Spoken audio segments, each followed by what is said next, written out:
दोस्तों, मैं हूं ज़ुहैर तुराबी। आज हम बात करेंगे मिडिल ईस्ट की उस जंग की जो दिन ब दिन और पेचीदा होती जा रही है। बात करेंगे 14 जुलाई की शाम से 15 जुलाई की सुबह तक के 12 से 14 घंटे में क्या हुआ जब स्ट्रेट ऑफ हॉर्मूज संकट एक नए बेहद खतरनाक मोड़ पर पहुंच गया। आज के अपडेट में सिर्फ तथ्य है।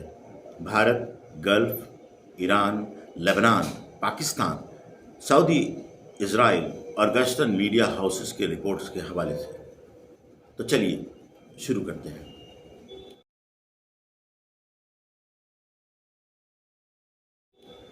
सबसे पहली और सबसे बड़ी खबर, खुद ट्रंप का यू टर्न, जिससे पूरी दुनिया में तहलका मचा दिया। CNN और अल जजीरा की रिपोर्ट के मुताबिक 13 जुलाई को ट्रंप ने ट्रुथ सोशल पर ऐलान किया, अमेरिका हार्मूज स्ट्रेट से गुजरने वाले हर कार्गो पर 20% टोल वसूलेगा और खुद को guardian of the Hormuz straight कहेगा। लेकिन यहीं पेच फंस गया। सिर्फ 3 हफ्ते पहले खुद अमेरिकी विदेश मंत्री मार्को रूबियो ने कहा था, कोई भी मुल्क इंटरनेशनल वाटरवे पर टोल नहीं ले सकता, ये इंटरनेशनल लॉ के खिलाफ है। मीडिएट और द डेली बीस्ट दोनों ने इसे हाइपोक्रेसी यानी दो मुहापन बताया और रूबियो का पुराना क्लिप सोशल मीडिया पर वायरल हो गया। ईरान की फॉरेन मिनिस्ट्री ने भी इस पर तंज कसा। विदेश मंत्री अब्बास अराक्ची ने एक्स पर लिखा, पोटस बिल्कुल सही है, जो भी सुरक्षित रास्ता मुहैया कराए उसे मुआवजा मिलना चाहिए। यानी सीधा तंज ट्रंप की अपनी दलील पर।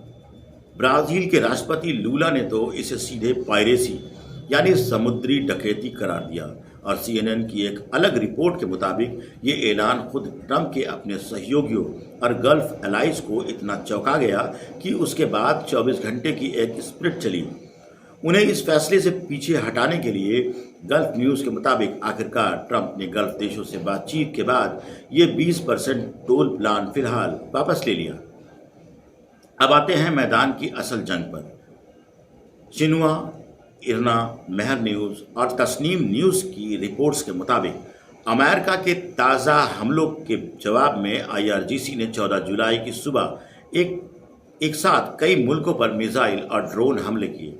अल जजीरा और द नेशनल UAE की रिपोर्ट्स के मुताबिक IRGC ने बहरीन के शेख ईसा एयरबेस और जुफैर में US नेवी की 5th फ्लीट हेडक्वार्टर के इंस्टॉलेशन को निशाना बनाया।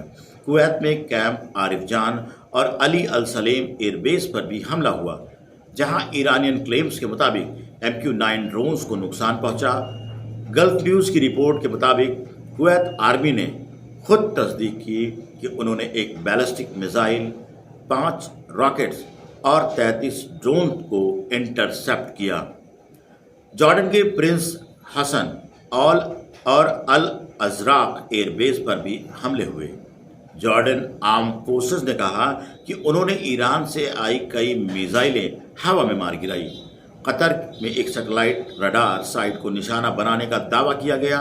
हालांकि कतर ने अपने एयर स्पेस में किसी सेना की तस्दीक नहीं की। और अल जजीरा के मुताबिक IRGC ने ओमान में भी long range aerial radar system को निशाना बनाने का दावा किया। नतीजा, बहरीन में मंगलवार शाम चौथी बार सायरन बजे और US एम्बेसी, अबू धाबी और दुबई काउंसलेट ने 13 से 15 जुलाई तक अपनी काउंसलर अपॉइंटमेंट कैंसिल कर दी। अब बात समंदर की, जो इस पूरे संकट का असली मैदान जंग है। गल्फ न्यूज़ की लाइव रिपोर्टिंग के मुताबिक एक नॉर्वेजियन टैंकर स्टॉल्ट मैग्नीशियम मंगलवार तड़के ओमान के तट के पास एक धमाके का शिकार हुई। गनीमत रही कि पूरा क्रू सुरक्षित रहा। इसके अलावा UAE के 2 नेशनल ऑयल टैंकर्स मोम्बासा और अल बाहिया पर क्रूज मिसाइलों से हमला हुआ, जिसमें हिंदुस्तान टाइम्स के मुताबिक एक भारतीय क्रू मेंबर की मौत हुई और कई जख्मी हुए।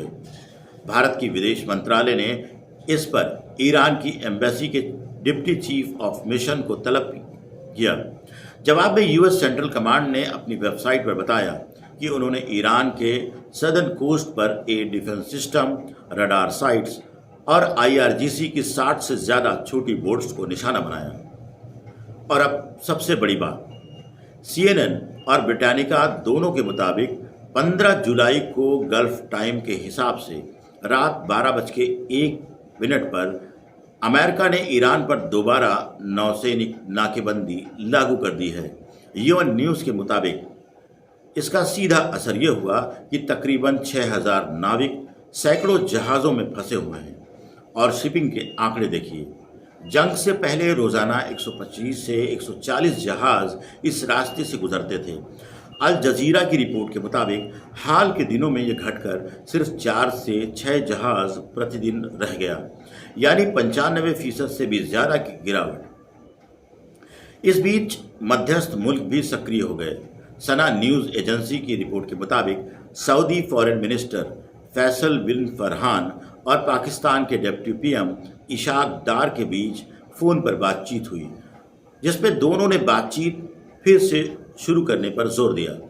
पाकिस्तान के PM शहबाज शरीफ ने कतर के अमीर से बात की, लेकिन अल जजीरा की एक रिपोर्ट के मुताबिक पाकिस्तान की मुश्किल ये है कि वो एक तरफ US ईरान मध्यस्थ है तो दूसरी तरफ सऊदी अरबिया के साथ उसका डिफेंस पैक्ट भी है, यानी दोनों भूमिकाएं साथ निभाना आसान नहीं।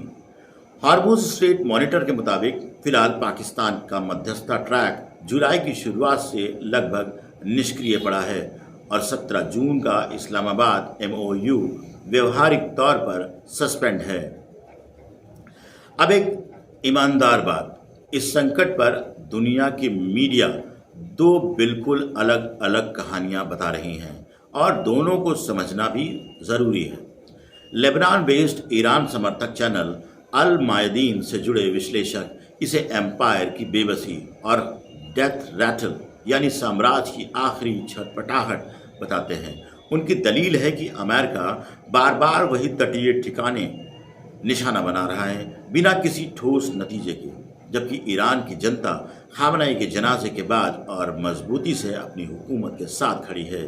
दूसरी तरफ सऊदी अरबिया, UAE और ज़्यादातर गल्फ मुल्क की सरकारी बयानबाजी और वेस्टर्न मीडिया जैसे स्लेट और CNN इसे उल्टे नज़रिए से देखते हैं।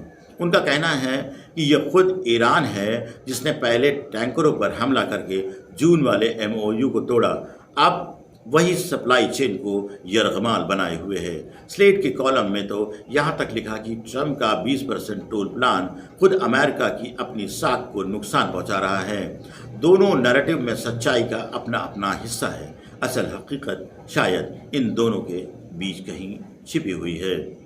तो दोस्तों, ये है 14-15 जुलाई की 12 घंटे की खिड़की की पूरी तस्वीर दुनिया भर की मीडिया के हवाले से।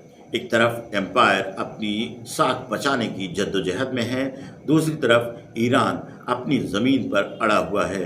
इस बीच में फंसी है ग्लोबल इकोनॉमी, हज़ारों फंसे हुए नागरिक और वो आम आदमी जो पेट्रोल पंप पर बढ़ती कीमतें देख रहा है। दुनिया देख रही है, लेकिन दुनिया भुगतान भी कर रही है। मैं ज़ुहैर तुराबी आपसे इस वीडियो के साथ विदा लेता हूँ। मिलते हैं अगली वीडियो में, तब तक अपना और अपनों का ख्याल रखिए। शुक्रिया।